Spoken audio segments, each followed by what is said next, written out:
German U-boat service. Mid-Atlantic Ocean. 1943. Early morning, just after first light. The explosion sounded right. From inside the submarine, it was sharp, heavy, unmistakable, the kind of detonation crews were trained to recognize instantly. A solid hit. The torpedo had struck where it was meant to strike. Steel tore, fire bloomed, water rushed into spaces that should never have been open to the sea. On the hydrophone, the operator reported the familiar follow-up noises, metal groaning, a brief roar of escaping air, then chaos on the surface. These were the sounds that usually followed a sinking ship. The captain didn't hesitate. He logged the result. Direct hit, ship destroyed. Through the periscope, the visual story seemed to agree. Smoke poured upward, flames flickered along the freighter's deck, debris floated outward in widening circles. The ship slowed sharply, falling out of line as the convoy moved on. To a submarine crew in 1943, this was textbook success. The U-boat slid deeper, engines throttled back. There was no reason to linger near a dying ship, especially at dawn when escorts were alert and visibility was improving. The attack phase was over. The survival phase began. Everything suggested the engagement had ended. What the crew could not see was that the freighter was still fighting. Below the smoke line, the hull had been breached, but not fatally. The torpedo struck a cargo hold, not the engine room. It flooded fast, violently, but not uncontrollably. Watertight doors slammed shut within seconds. Damage control teams moved without waiting for orders, following drills practiced over and over since the war's early disasters. Emergency counterflooding began immediately. Ballast was taken on deliberately to correct the list. Pumps roared to life. Firefighting teams isolated flames before they reached fuel or ammunition stores. The ship lost speed, but not buoyancy. From the outside, it looked doomed. From the inside, it was stabilizing. Around it, the convoy reacted just as quickly. Escorts did not scatter in panic. They tightened formation. One destroyer peeled off to screen the damaged ship, laying smoke and watching the water for periscopes. Others widened the defensive ring, assuming, correctly, that the attacker was still nearby. The U-boat crew heard none of this. They heard only silence where collapse should have been. No prolonged structural failure. No unmistakable breakup. No final rush of air that signaled a hull giving way. But belief is powerful. The explosion had sounded right. The fire had looked right. The signs matched experience. So the crew accepted the story they expected. By the time the sun climbed higher over the Atlantic, the German submarine had already moved on, convinced it had removed another ship from the war. Above the surface, the freighter was still afloat. Badly damaged. Slow. Scarred. But alive. And by sunset, it would still be in the convoy, proving that in the mid-Atlantic of 1943, the most dangerous thing in battle was not missing a target. It was believing too quickly that you hadn't. The torpedo had done exactly what it was designed to do. It punched a hole below the waterline, tore through steel plating, and flooded a cargo hold in seconds. In the early years of the war, that alone would have been enough. Ships broke apart not because of a single blast, but because crews did not yet know how to stop the chain reaction that followed. By 1943, that had changed. The freighter's survival was not luck, it was procedure. The moment the blast hit, watertight doors closed automatically and by hand. Compartments that flooded were sealed off before water could spread. The list worsened briefly, then slowed as counterflooding corrected the imbalance. This was deliberate damage done to save the ship. Firefighting teams moved even as smoke filled passageways. They did not chase flames blindly. They isolated them, cutting off oxygen, sacrificing cargo space to preserve hull integrity. Power was rerouted around damaged circuits. Emergency lighting flickered on where normal systems failed. Nothing about the response was dramatic. That was the point. The freighter's captain made a decision that mattered more than the torpedo hit itself. He stayed with the convoy. Speed dropped to a crawl, but separation was avoided. Isolation was death. Protection was survival. The escorts understood this instinctively. One destroyer took station close alongside, not to tow, but to shield. Smoke was laid intermittently, not to hide damage, but to obscure any follow-up attack. Other escorts adjusted their patrol arcs, assuming the submarine was still nearby. Because they assumed correctly. From the U-boat's perspective, the attack phase had ended. From the convoy's perspective, it had just begun. The freighter's crew worked against time, not panic. Pumps ran continuously, shoring reinforced weakened bulkheads. Cargo was shifted where possible to relieve stress on the hull. Every small success bought minutes. Minutes bought hours. And hours changed outcomes. Above the waterline, the ship still looked doomed. Smoke lingered, paint blistered. The hull rode lower than it should. To any distant observer, it appeared to be a sinking waiting to happen. But sinking is not about appearance. It is about control. By late morning, the freighter had achieved that control. It was wounded but stable, its crew exhausted but organized. The convoy continued forward, slower but intact. The torpedo had struck hard. It simply hadn't struck decisively. There was no victory signal among the escorts. No assumption that the submarine had fled, no relaxation of posture. The explosion meant one thing to them: contact. ASDIC operators immediately narrowed their focus. They ignored surface chaos and listened for continuity beneath it. Propeller rhythms, depth changes, the subtle sounds of something trying to disappear. The escorts did not chase randomly. They contained. Ships rotated through sonar sweeps, creating overlapping coverage that denied easy escape. One destroyer stayed close to the damaged freighter. Others widened their arcs, not to hunt blindly, but to seal off likely routes. Depth charges were used sparingly. Not to kill, to shape behavior. A distant pattern forced the submarine deeper, another limited speed. Each detonation narrowed options without committing to a full attack. The escorts were patient because time favored them. This was the Atlantic War in 1943. Submarines still struck hard, but escorts no longer panicked. They treated attacks as openings rather than endings. The goal was not immediate destruction, but long-term denial. The convoy kept moving. That mattered. Every mile covered reduced the submarine's opportunity.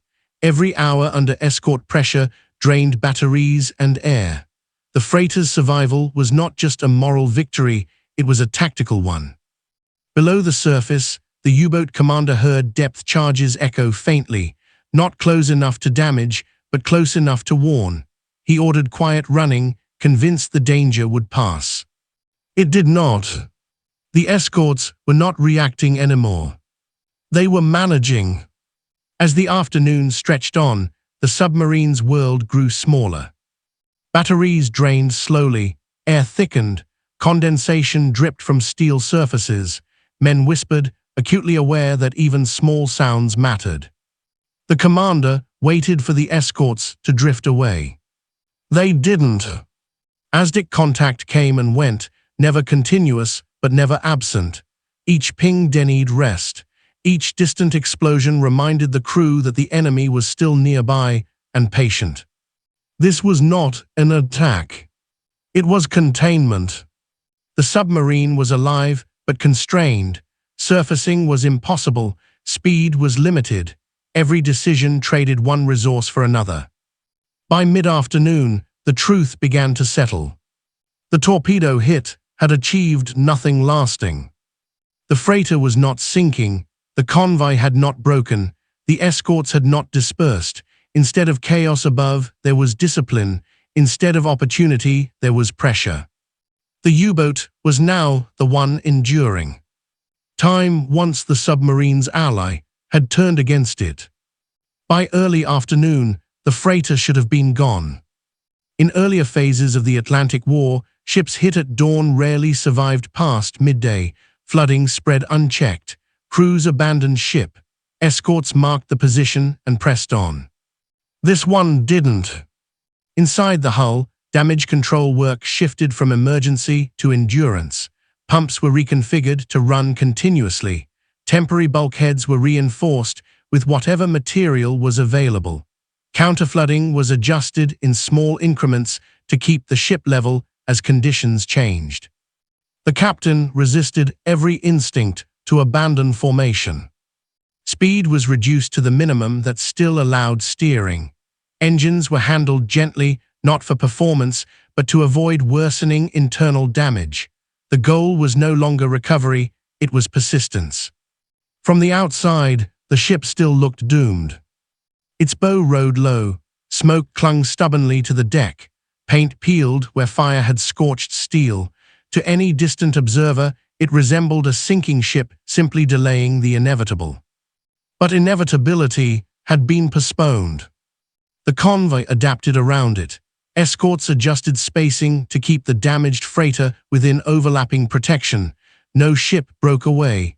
No gap opened. The formation absorbed the injury instead of fragmenting. This denied the submarine everything it wanted. There was no isolated target. No drifting wreck. No second chance. The torpedo had damaged a ship, but failed to damage the system.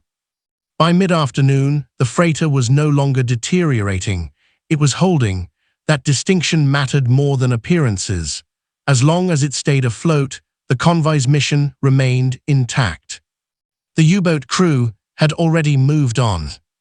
The ship, they believed, destroyed, refused to follow the script. The escorts never needed to see the submarine to control it.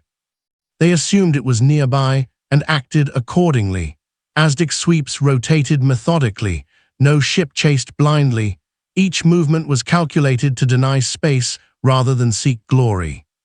Depth charges were dropped sparingly and deliberately. Not close enough to destroy. Close enough to restrict. Each pattern forced the submarine deeper. Each detonation reduced speed. Each adjustment drained batteries and air. The escorts were not attacking the U-boat directly. They were attacking its endurance. This was late-war escort doctrine refined through bitter experience. Immediate kills were rare. Control was reliable. The convoy continued forward at a measured pace. Every mile covered increased pressure on the submarine. Every hour reduced its options. The escorts did not rush the outcome because time favored them. Above water, the damaged freighter remained the focal point, but not the vulnerability. Escorts stayed tight. Smoke was laid intermittently. Guns stayed trained outward. Below water, the submarine commander realized something was wrong. The escorts had not dispersed. The pressure had not faded. The ocean did not open up the way it usually did after a successful attack. The fight had not ended. It had inverted. By late afternoon, the submarine's advantages were gone. Battery levels slipped into caution zones. Air grew stale. Every order carried consequence. Speed could not be increased without noise. Depth changes risked detection. The commander replayed the attack repeatedly. The hit had been solid. The signs had been right. The explosion unmistakable. So why was the convoy still intact? The answer became uncomfortable. The torpedo had not created collapse, it had created resistance. Instead of panic, the convoy responded with discipline. Instead of opportunity, the submarine faced containment. This was the moment realization arrived, not with drama, but with exhaustion. The U-boat was still alive, but it was losing the day. Surfacing was impossible. Nightfall no longer promised safety. Escorts had proven patient enough to wait. The submarine was no longer the hunter. It was surviving. At sunset, the Atlantic told a different story than the one written at dawn. The damaged freighter was still afloat. Repairs held, pumps continued. The convoy remained organized. Escorts maintained their screen with quiet confidence. The submarine had achieved nothing lasting. A torpedo had been spent, hours of concealment lost, battery life consumed, risk accumulated. The supply line continued uninterrupted. This was not a tactical failure. It was a strategic one. In 1943, success was no longer measured by explosions. It was measured by outcomes. Did the ship sink? Did the convoy break? Did supplies stop moving? None of those things happened. By sunset, the truth was undeniable.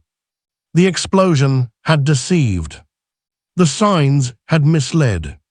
The effect had vanished. This episode captured the real turning point of the Atlantic War. Submarines could still hit ships, but hits no longer guaranteed results. Damage control training, convoy discipline, and escort patience had changed the equation. A ship could burn and still fight on. A convoy could absorb loss and remain functional. A submarine could score a hit and still fail. Victory had become systemic. The U-boat crew did what they were trained to do. Their failure lay not in execution, but in expectation. The war had moved past the moment where spectacle equaled success. The Atlantic now rewarded resilience. The German submarine crew heard the explosion and believed the battle was over. In earlier years, it would have been. By 1943, it was. The freighter did not sink, the convoy did not scatter, the escorts did not panic. By sunset, the supply line remained intact, and the submarine was the one under pressure. The ocean had not changed. The system had. This was the quiet defeat that defined late-war submarine warfare. Attacks that looked perfect, sounded decisive, and meant nothing in the end. The most dangerous moment was not the miss. It was the belief that a hit was enough.